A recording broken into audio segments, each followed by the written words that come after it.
Hello everyone, in this lecture we will study about Huffman algorithm. इसके previous lecture में आपने Huffman trees and codes के बारे में पढ़ा। ओके, वहां पर हमने एक एग्जांपल भी हफमैन पर बेस्ड जो है वो सॉल्व करा है। और इस लेक्चर में हम क्या करने वाले हैं, हफमैन एल्गोरिथम जो कि हमने एग्जांपल सॉल्व करा था उसी के बिहाफ में पूरी की पूरी एल्गोरिथम जो है उसको स्टडी करेंगे। ओके, तो let's proceed. Huffman algorithm, step number one. What you have to do here is you have to initialize n one node trees and label them with the symbols of the alphabet given. Okay, that means यहाँ पर क्या करना है, जो कि आपने एक example solve कर रखा है इसमें हफमैन में। तो वहां हमने क्या करा था कि आपको जो गिवन मैसेज है या जो टेक्स्ट है उसमें क्या करना है, हर एक अल्फाबेट को सिलेक्ट करना है और उनकी इंडिविजुअल ट्रीज बनानी है। दैट मीन्स जैसे कि मैं मान के चलूँ your message is something of the form ABCD ऐसा कुछ है, तो आपको क्या करना है, हर एक टेक्स्ट को अलग अलग लेना है, हर एक अल्फाबेट को अलग अलग लेना है और उसकी क्या करना है, इंडिविजुअल ट्रीज जो है वो बनानी है। ओके, उसके बाद क्या करना है, you have to record the frequency of each symbol in its trees roots to indicate the trees weight. Okay, उसके बाद क्या करना है, जो आपने इंडिविजुअल ट्रीज बनाई हैं वो आपके मैसेज के अंदर ये जो रेस्पेक्टिव कैरेक्टर्स हैं या जो सिंबल्स हैं वो कितनी बार आ रहे हैं उसकी फ्रीक्वेंसी आपको रिकॉर्ड करनी है और उसके अंदर आपको एज अ वेट मेंशन करनी है। ओके, तो यहाँ जैसे मान लीजिए कि जो A है वो 7 टाइम्स आ रहा है तो हमने लिख दिया A 7 टाइम्स आ गया। B आपका 5 टाइम्स आ रहा है तो 5 टाइम्स लिख दिया। C आपका 3 टाइम्स आ रहा है तो 3 टाइम्स लिख दिया। ओके, तो इस तरीके से क्या करना है, हमें पहले इंडिविजुअल ट्रीज बनाना है, फिर वो उनकी फ्रीक्वेंसी नोट करके उसको वेट के फॉर्म में यहाँ पर नोट करना है, लिखना है। Then what you have to do? You have to repeat the following steps. Repeat until a single tree is obtained. Okay, तो ये जितनी भी स्टेप्स हैं यहाँ पर उसको कब तक रिपीट करते जाना है, जब तक एक सिंगल ट्री आपको नहीं मिल जाती फाइनली। तो उसमें क्या करना है, you have to find 2 trees with the smallest weight. Okay, तो आपने यहाँ जो ट्रीज बनाई है इसमें क्या करना है, आपको जो स्मॉलेस्ट वेट वाली ट्री है उन दो को सिलेक्ट करना है। Then what you have to do, make them the left tree and the right subtree, okay को लेफ्ट बना दीजिए, एक को राइट बना दीजिए। Then you have to record the sum of the weights in the root of the new tree as its weight. Okay, that means आपको क्या करना है, उन दोनों का सम लेना है और इस सम को आपको स्टोर करवाना है किसमें, एक नई नोड आप बनाएंगे। ठीक है, उसको आप क्या कहेंगे, रूट नोड कहेंगे और उसमें जो है इन दोनों के वेट्स का सम होगा। दैट मीन्स जैसे कि हम मान के चलें, यहाँ हम देखें 7 5 3, तो वेट्स यहाँ आप देखिए तो 5 और 3 क्या है, इनमें मिनिमम। तो हम क्या करेंगे, 5 और 3 को यहाँ पर ऐड कर देंगे, एक नई नोड बना दी हमने जिसको हम रूट नोड बोलेंगे। और एक आपकी जो है this is B5 and this is C3।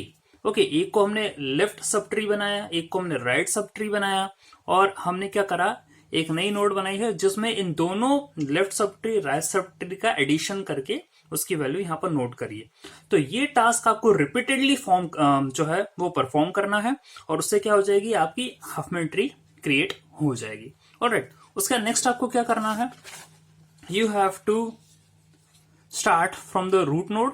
Okay, start from the root node towards the leaves and assign 0 to all the left edges and 1 to the right edges. Okay, तो जो भी आपकी ट्री बनी है और आप देखें यहाँ पर जैसे ऐसे कुछ आपकी ट्री बनी है, तो आपको क्या करना है, जितने भी राइट्स में है, okay, from the root node, ये आपकी फाइनल जो है रूट नोड है। ओके, तो जो भी राइट में है उनको 0 से असाइन करना है और जो लेफ्ट में है उनको 1 से असाइन करना है। ओके, तो राइट को 0 से, लेफ्ट को 1 से। Fine, obtain the code word of the symbol recording. Okay, then you have to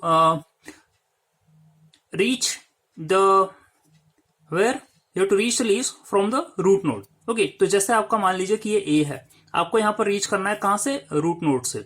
और जो जो आपके 0 और 1 रेस्पेक्टिवली असाइंड है यहाँ तक पहुंचने में, उनको आपको क्या करना है, काउंट करना है, मतलब एनकाउंटर जो भी हो रहा है उसको आपको एक एक करके लिखना है।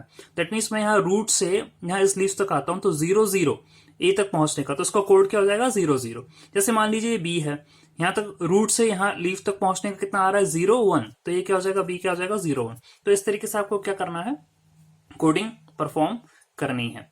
फाइन, तो ये जो है आपको हर एक सिंबल के इस प्रकार से आपको कोड वर्ड मिल जाएंगे, और ये वेरिएबल कोड वर्ड्स मिलेंगे आपको। कोई आप मान के चलिए कि 2 डिजिट्स का है, कोई 3 डिजिट्स का भी हो सकता है, ठीक है। तो इस तरीके से आपको वेरिएबल कोड वर्ड्स मिलेंगे। ओके, तो यहाँ हमने जो है ये स्टेप्स पढ़ी हैं, 5 स्टेप्स आपको यहाँ पढ़ी। If you want to write the pseudo code for this Huffman algorithm, इसकी परफॉर्मेंस के लिए, तो आप मेरे और प्रीवियस लेक्चर जो है उसको आप स्टडी करिए, और उसमें जो है ऑप्टिमल मर्ज पैटर्न, तो उसके अंदर जो यहाँ हफमैन कोड का फॉलो है या जो प्रोसीजर है, उसमें हम क्या कर रहे हैं कि मिनिमम वेट्स लेकर चल रहे हैं, फिर उनको एड अप कर रहे हैं। तो यही जो अप्रोच है हम ऑप्टिमल मर्ज पैटर्न के अंदर फॉलो करते हैं। तो उसका जो सूडो कोड है वो ऑप्टिमल मर्ज पैटर्न एल्गोरिथम के अंदर जो है वो बना रखा है, तो आप उसको काइंडली रिफर कर लीजिए।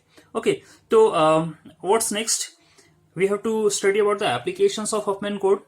So Huffman code की कई applications हैं. It's mostly important used for the file compression methods. Okay, जैसा कि हमने देखा कि यहाँ हम क्या कर रहे हैं, मैसेज है, टेक्स्ट है, उसको आप कोड्स के फॉर्मेट में लिख रहे हैं, तो फाइल कंप्रेशन के अंदर इसका यूज होता है। फाइन। एंड हफमैन कोडिंग भी 2 प्रकार से होती है, एक स्टैटिक हो जाएगी, डायनेमिक हो जाएगी। स्टैटिक में क्या होता है कि आपको क्या करना है, आप कंप्रेशन मेथड लगा रहे हैं, कंप्रेशन टेक्निक है ये, और उसमें आपके सामने जो मैसेज है आपने उसको कोडिंग के फॉर्मेट में लिख दिया। अब आपको क्या करना पड़ेगा, ये कि ये जो कोड है उसकी पूरी की पूरी डिटेल क्या करना पड़ेगा, रिसीवर को सेंड करना पड़ेगा। मतलब सेंटर साइड पर आपने क्या करा, ये पूरी परफॉर्मेंस कर दी, और रिसीवर पर भी आपको क्या करना पड़ेगा, देना पड़ेगा। ओके, उसकी जो है कॉपी आपको रखना पड़ेगी, उसको सेंड करना पड़ेगा। तो इस जो है जो प्रोसेस, उसको अवॉइड करने के लिए एक नया प्रोसेस आया, that is dynamic Huffman coding. इसमें क्या होगा, it is use to overcome the Huffman coding. जो इसके ड्रॉबैक है, ये वाला ड्रॉबैक है जो मैंने आपको जस्ट अभी बोला। ओके, तो इस ड्रॉबैक को दूर करने के लिए क्या करा है हमने, डायनामिक हफमैन कोडिंग का इस्तेमाल करा है। उसमें क्या होता है, where tree is updated each time a new symbol is read from the source. तो क्या होता है कि ट्री के अंदर अपडेशन होगा हर एक बार जब क्या करेंगे हम, every time a new symbol is red from the source. Okay, और इसके अलावा जो है एलेम्पल जिफ एल्गोरिथम भी है। ओके, उसमें क्या होता है, you will assign the code words not to the individual symbols, क्योंकि अभी आपने हफमैन कोडिंग में क्या कर रखा है, इंडिविजुअल सिंबल्स को आपने क्या करा है, कोड वर्ड्स असाइन करे हैं।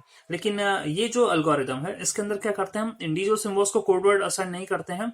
We will assign the symbol but to the string of symbols. Okay, हम क्या करने वाले हैं, एक सिंपल जो कहें, एक सिंबल को हम कोड वर्ड्स नहीं दे रहे हैं, हम एक स्ट्रिंग ऑफ सिंबल्स को कोड वर्ड्स दे रहे हैं। उसमें क्या हो जाएगा, आपका बेटर कंप्रेशन आपको मिलने वाला है। तो ये इससे और एडवांस टेक्निक है। फाइन, तो ये कुछ एप्लीकेशन एरिया है हफमैन कोडिंग के। इसके अलावा भी जो है हफमैन कोड्स यूज होता है in order to find decision making trees, और वेटेड जो है आपका फाइंड द मैक्सिमम वेट्स, वहां पर भी हफमैन कोड्स का इस्तेमाल होता है। फाइन, तो इस लेक्चर में हमने एल्गोरिथम और हफमैन कोड के एप्लीकेशंस के बारे में पढ़ा। Okay, so thanks for watching.